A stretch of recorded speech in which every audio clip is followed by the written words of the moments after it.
Hey, Nick. Hello, Adam. How are you? How you doing? Doing amazing. Oh, good. Good. Good. It's April. It is. You know what that means? It is Financial Literacy Month. Mm-hmm. Yeah. It means every day of the month, people should be learning something about their money. So today we're going to bring you a very special edition of the Mastery Podcast brought to you by our friends at Thrivent Student Resources. This is an amazing group of people headquartered in Minneapolis, Minnesota, who have compiled and basically curated an amazing amount of content on their website to help students and families prepare for college. Pretty awesome. Yeah, very awesome. One of the things they did was they did a study. It was a commissioned study where they went out and had a number of folks answer questions on a questionnaire around student debt, the state of student debt, both parents and students. Yeah. So today we're going to cover this, right? Yep. Because I think the stuff is so interesting. It is. Yeah. So dive in. Tell me what you found out when you started doing some research here. Yeah. So I'm going to go over some of the questions that were asked as well as the responses. Yeah. And what I really liked about this survey and study is that they broke it down from a student's perspective and the parent's perspective. Yeah. So we won't go through all of them. There was a wealth of information, so we definitely need to make sure that you check it out. But here are some of the ones that really stuck out to me. Cool. So the first one is, it was a question to the students, and it said, which of the following criteria is most important to you when choosing a college? Okay? And I'm going to guess. yeah, sure. What do you think is the most important criteria when choosing a college for students? Athletic team. No, No? That's not- that didn't even make it on top 5. Oh my gosh. Programs offered? Programs offered? Nope. That's not on there either? Okay, so the first one has to be the cost. Yep. Okay. Yeah. So total cost was 34% of Okay. of a student's criteria So for a choosing a college. Third, that meaning a third of the students? No, Or 33%, or of the, respondents, probably. which of the following criteria is most important to you when choosing a college? Yeah, 33% of the respondents said Gotcha. total cost. Gotcha. Yep. 28% said that the reputation in the field. 17% was based on location. Okay. Reputation overall was 13%. Yep. And then this was what I found most interesting. 8% said the job placement rate was most important. Only 8%. 8% said that was the most important when choosing a college, which is very interesting because for me, I went to Santa Clara University. Yeah. And Based on location? based on location, but also I knew it was in the Silicon Valley. Yeah. And so the whole tech entrepreneurship was something that was really appealing to me. Right. And in the business school, I think if you were in the accounting school, it was like 97% placement that you would have a job. Wow. Yeah. In Silicon Valley? In the just within a Big Four accounting firm. Okay. Yeah. Okay. So Santa Clara was known for the accounting program. Yeah. So for me, that was a huge factor. Yep. And cost was actually one of those things for me that was one of the lower ends. Because in my family growing up, education was number one. Yeah. And so regardless of how much something costs, we'll make it work. Right. Yeah. Right. Interesting. Yeah.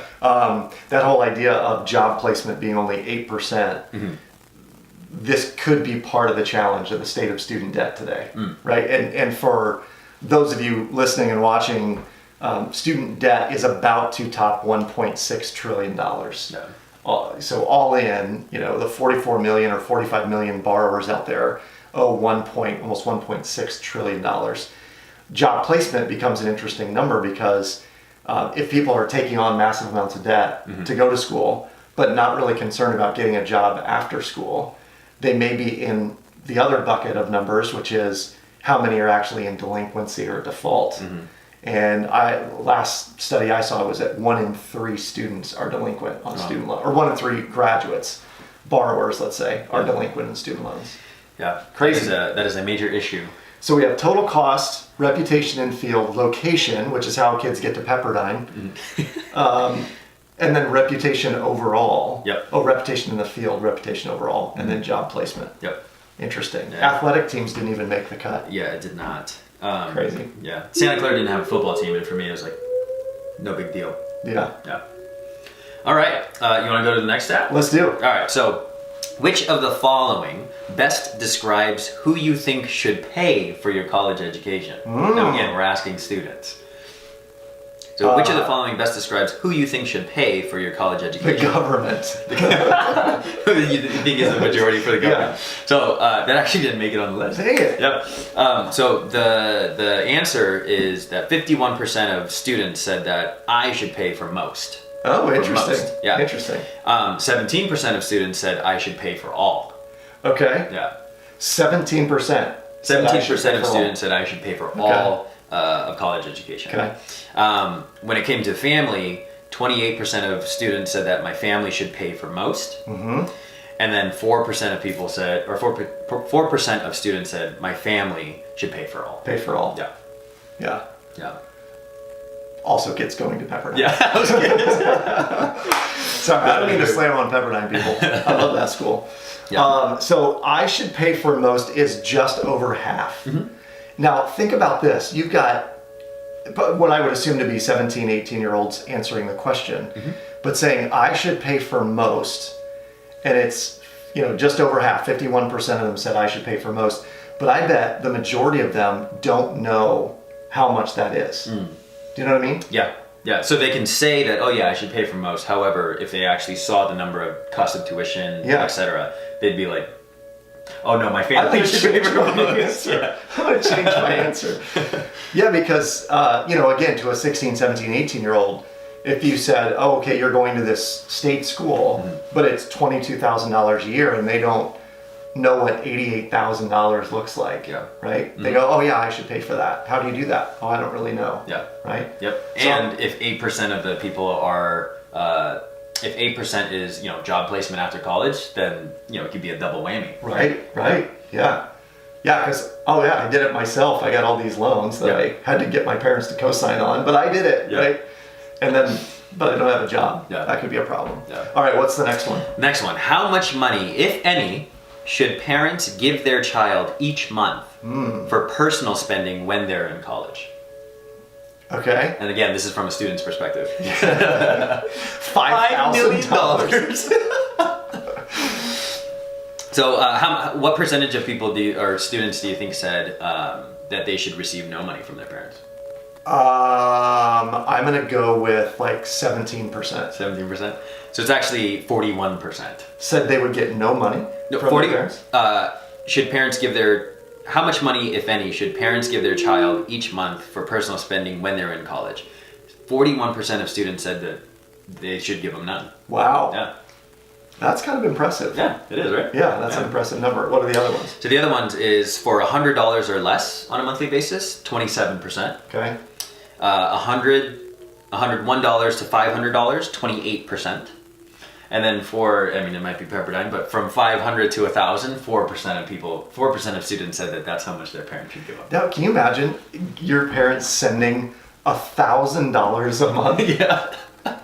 For what? Like ordinary and necessary expenses on a weekly basis? Yeah.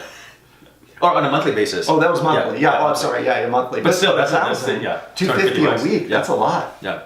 That's a lot a week for college. Yeah. I mean, if you think like, what does a pizza cost? $15. Mm-hmm. So. Oh, you're gonna have me do math again, Adam.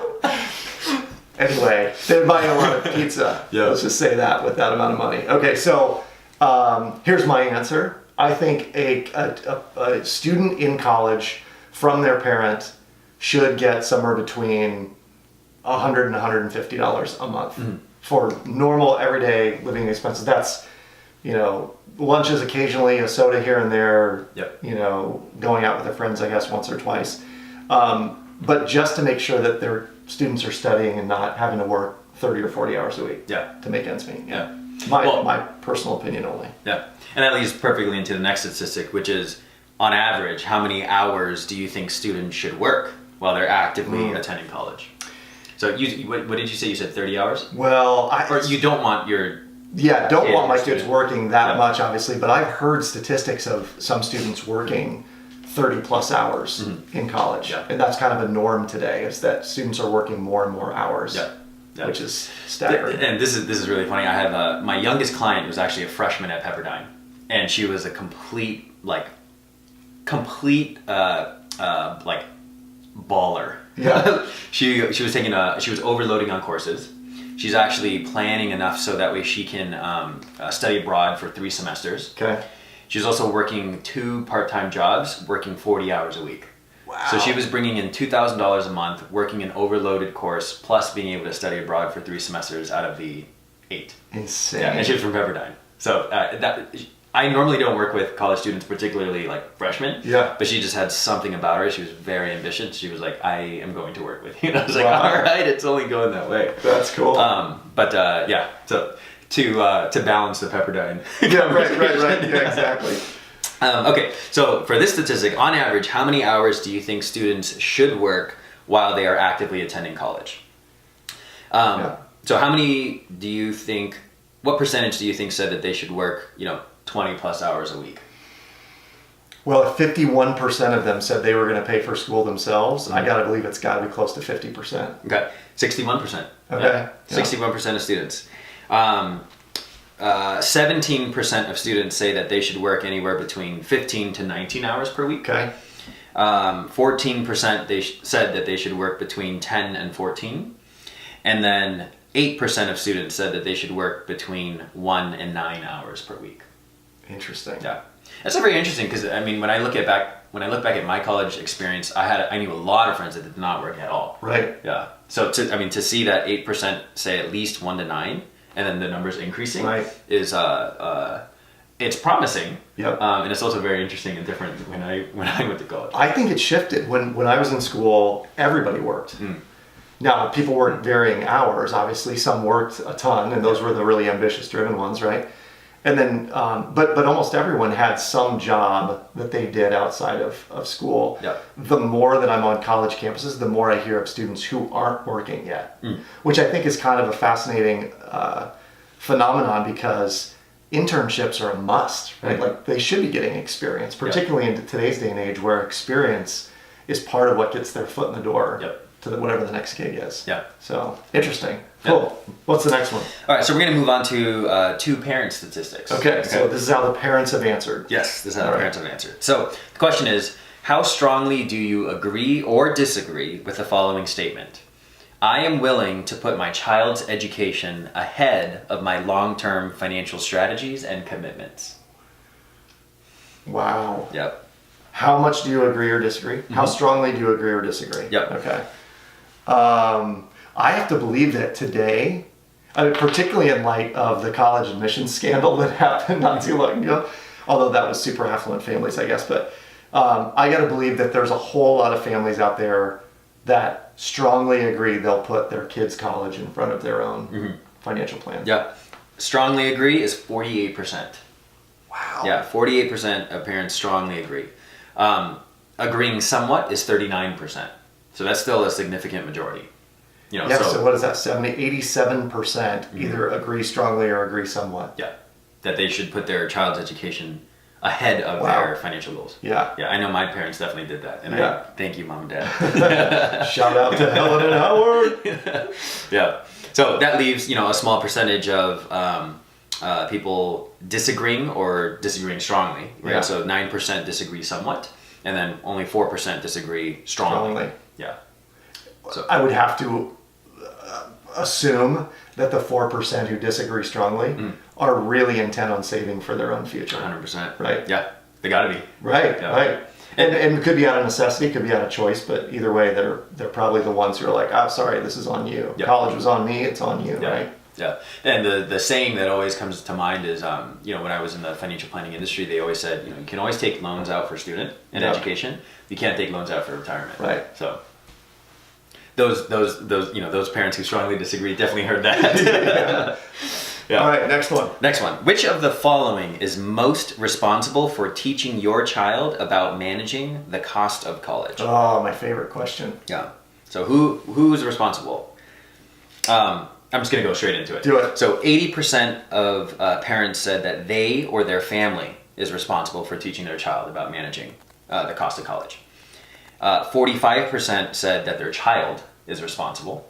Interesting. The child themselves. Wow. 28% say colleges are. Okay. 31% says high schools are. So high schools are more responsible than college Yeah. by 3%. Banks, 11%. And 7% said volunteers or nonprofit organizations. Interesting. Yeah. Interesting. I'm surprised the student themselves number is that high. 45%? Yeah. Yeah. I mean, it's almost like saying, okay, Junior, here's a stack of books you need to read about money, and Yep. I'm not going to talk to you about it at all. It's just up to you to decide, Yeah. right? Totally. That's crazy. Yeah. Highest percentage was the family. Either the parent themselves or the family. Yeah, 80%. Yeah, near family. Yeah. Okay, cool. So there's literally another 15 statistics, very very interesting, covering various topics. Yeah. So I would definitely invite you to really check it out. We're going to provide the link in the show notes, and this is really really interesting. To get the state of student debt in America. Yeah. It really shares the landscape. It's such an amazing study.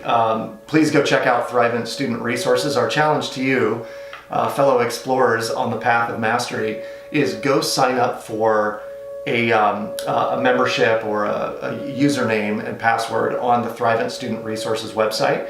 And what that'll do is that'll give you access to a whole number of different resources that they have, including a scholarship search engine, a crowdfunding platform for school, as well as sort of a path to take in terms of finding the right school, deciding which one's for you, et cetera, et cetera. So kudos and thanks to our friends at Thrivent Student Resources for the good work you do.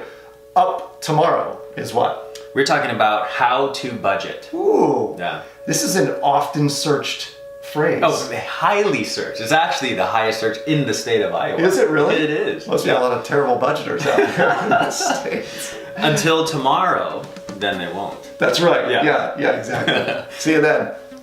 Bye-bye.